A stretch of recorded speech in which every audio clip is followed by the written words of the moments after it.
I don't think that pain ever goes away. I think you just kind of find a way to live for the loved one that you've lost.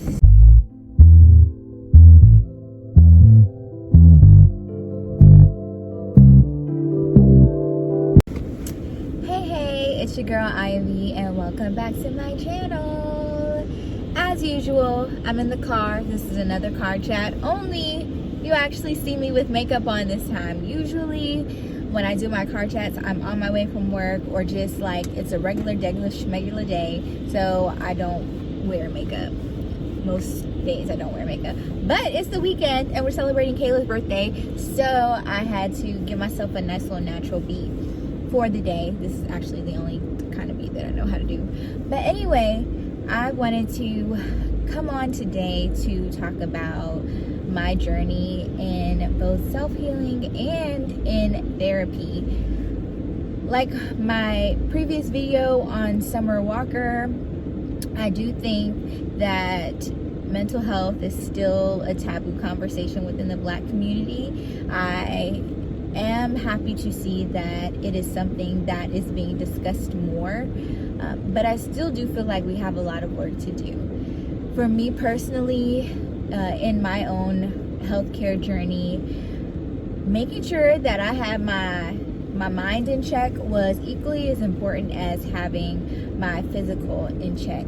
I've gone through a lot over the years, and for a long time I suppressed it, and I just kind of tried to work through everything that I had going on. If you guys hear the windshield wiper, my bad y'all, it's raining. But there's a lot that I found myself suppressing. I've suppressed a lot even since I was a child, and it really does take a toll on you, and it's caused me to be very anxious and fearful in different aspects of my life. It's caused me to doubt myself, and it's really hard fighting the negative talk that comes to your mind on a regular, telling you that, you know, you're not worthy, or you're not good enough, or, you know, even there's something called imposter syndrome, where it's like, despite all of your successes, you still feel this sense of inadequacy.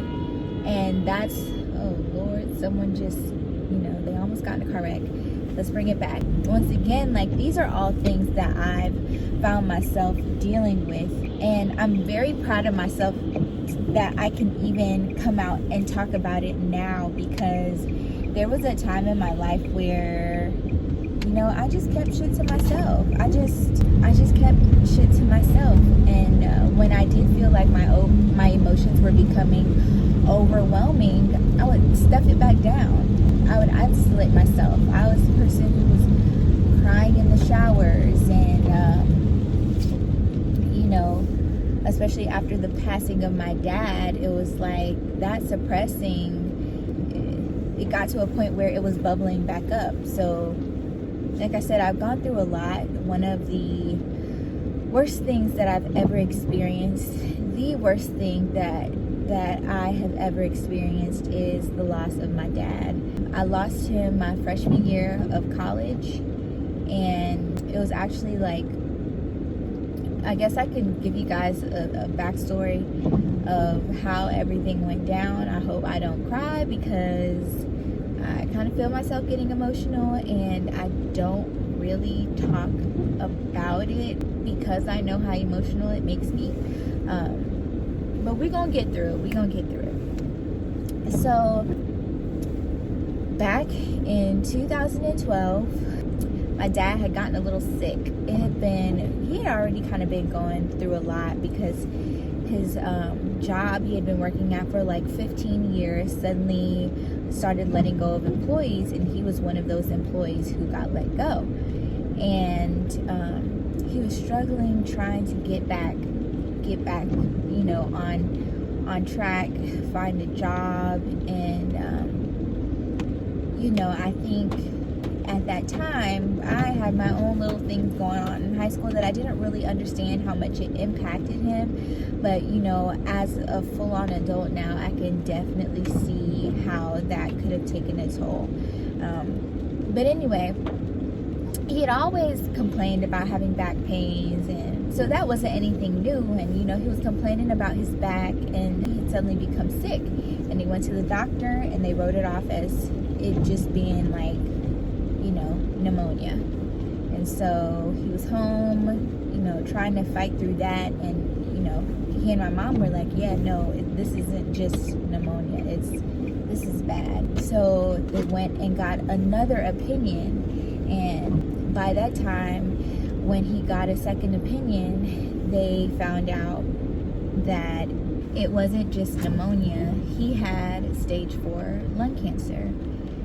And I wasn't there for it. I believe it was my sister, because she was still in high school. I was a freshman in college at this time. It was my sister, my mom, and my dad that were all at the hospital, or at the doctor's, wherever. And so of course my sister was hysterical, and for my dad, he was just like, it's okay. Like, he was so optimistic, like, it's okay, like, I'll be fine, like, it's nothing. Well, they found out in like around April that he had it. And of course they didn't tell me. You know, they kind of downplayed it, like, oh, your dad's just not really feeling well. I guess because it was like exam time, and they didn't want to like stress me out or anything like that, coming towards the end of the semester. So I was just thinking like, oh, okay, no biggie. Well, semester ended, and I come home, and my mom pulls me aside to tell me that, yeah, they found some unusual cells. I think that's how she said it. And she said they were malignant. And I'm like, what does that mean? And she said he has cancer. And I could not breathe. That knocked the life out of me. Like, I was gasping for air, crying. And she wanted me to like calm down, because she didn't want me to make a big deal and have other family members here. But that point in my life in 2012, it's a blur, because literally, like I said, we found out he had cancer in like April, May-ish, or at least that's when they found out. And we lost my dad in July, 2 days before my parents' anniversary.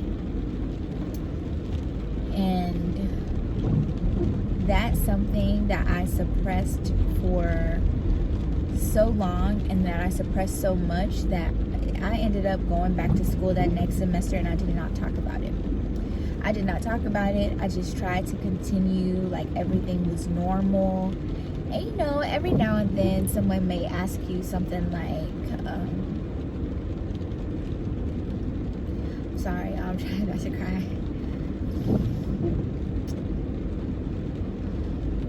Clearly I still have a lot of work to do, because I still suppress how I feel a lot.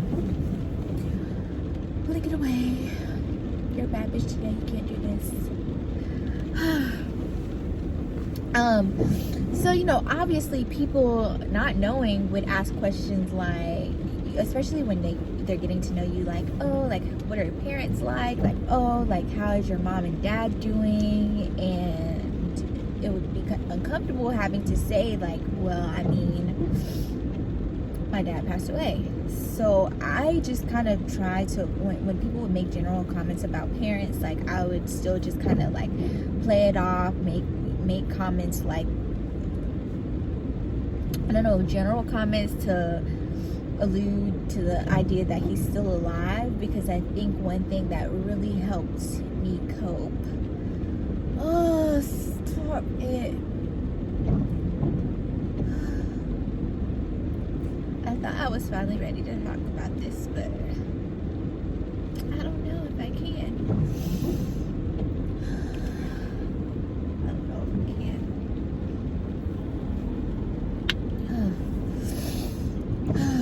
I did not mean to make this a long video. The point was to highlight mental health, things that I've gone through, and how therapy has been so beneficial to me. Okay, I think I'm back. So I would make general comments, and I would say things. I think for a long time I just kind of tried to convince myself, or I would tell myself, and this might sound a little crazy, I would tell myself like, oh, he's just gone on like a trip. He's just gone on like a business trip, and he's just gonna be gone for a while.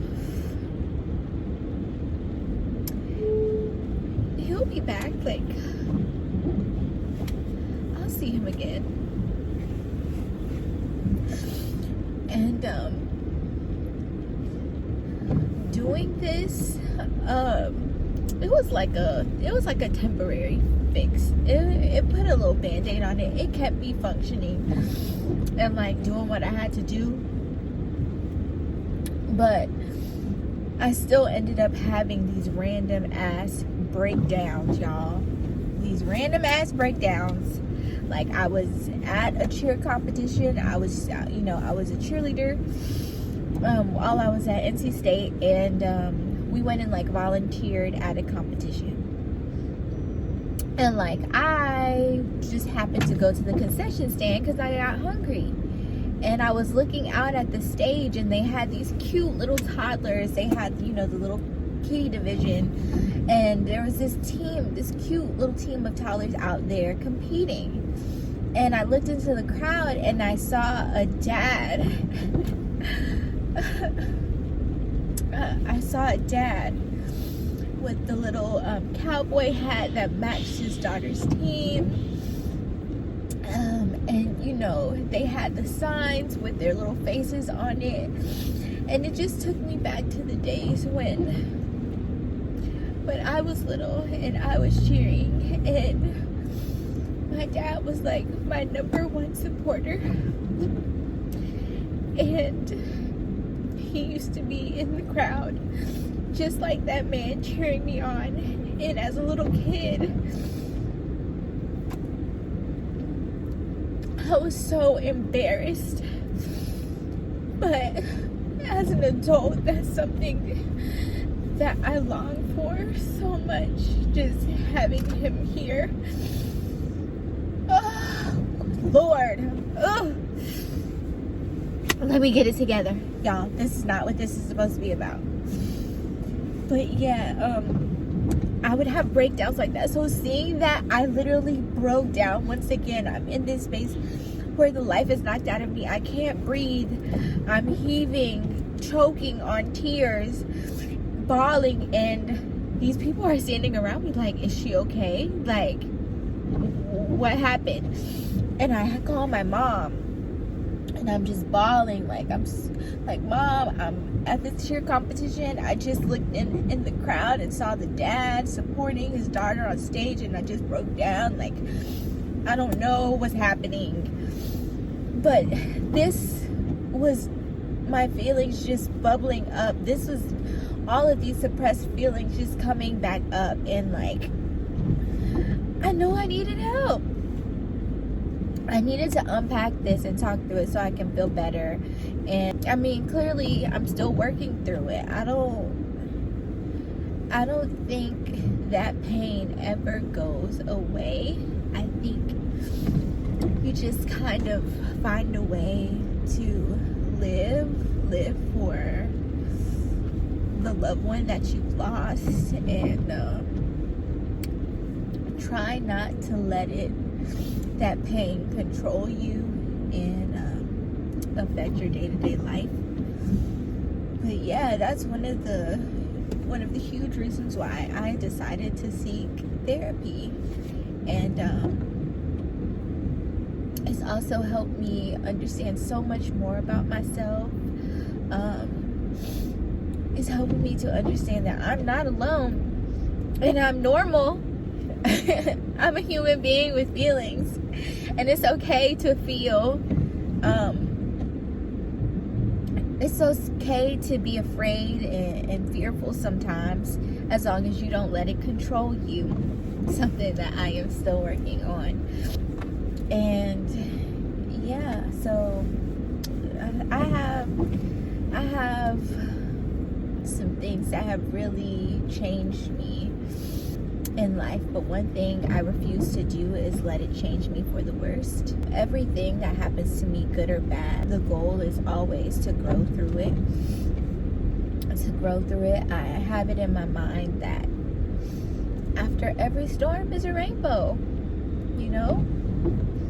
So like, no matter how things get, I find comfort in knowing that, you know, there's only up. Once you hit rock bottom, the only place you can go from there is up. And after every trial, there's a blessing that comes from it, and that's what gives you your testimony. So yeah, that's where I'm at now. If you are hurting, if you're going through something, if you've been affected by anything traumatic in your life, there's nothing wrong with seeking a therapist. I'm telling you, like, it's nothing better than going to someone who is unbiased, who is not judging you, and who is a professional whose purpose is to help you, feel better, is there to help you get better. And I also want to make a note that therapy will be uncomfortable at times. Don't stop. Bringing up and having to pull out these negative thoughts and emotions and these feelings that you buried for so long, that's uncomfortable, but I can guarantee you letting it out and finding a resolution will make you feel so much better. It will make you feel so much lighter. So if you are unfamiliar with therapy, if you are interested, I would highly recommend starting with the Therapy for Black Girls podcast. Just Google it. If you have Apple Podcasts, just look it up. The Therapy for Black Girls. This is a podcast by Dr. Joy Bradford. I think I'm saying her name correctly, but oh my gosh, she has so many topics, and it just kind of helps put things into perspective for you. Once again, it helps you see that you're not alone. And she also has on her website a directory, and you can go there and you can find therapists, minority therapists in your area. That's how I was able to find my therapist. Once again, I'm so grateful. And that kind of was me dipping my toe in the pool. And once I listened to, like, I was binge listening to her podcast. But after doing that, I got the courage to finally take the next step and get my own therapist. And it's one of the best decisions I've made. So if you're interested, if you're curious, if you're not sure, start there at Therapy for Black Girls, that podcast, and get on this journey to living your best life. It's worth it. It really is. I promise. I know I was crying, but I don't think I'm ever not feel no type of way about losing my dad. But I can tell you that I feel so much better than I did years ago.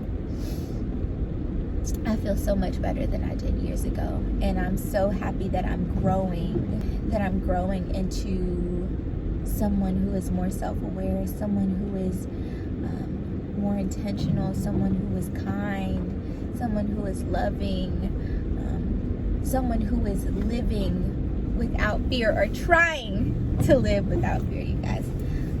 Sorry for making this so long. Once again, it wasn't my intention, but yeah, I just wanted to quickly chime in about therapy and, you know, I guess finally talk about something that I've just kept in for so long. I'm pretty sure there are some of you guys who have known me for some time now who probably had no idea that I lost my dad, because it's just not something that I talk about. So thank you so much for watching as usual. Once again, like, comment, and subscribe, and I will see you in the next video. Bye.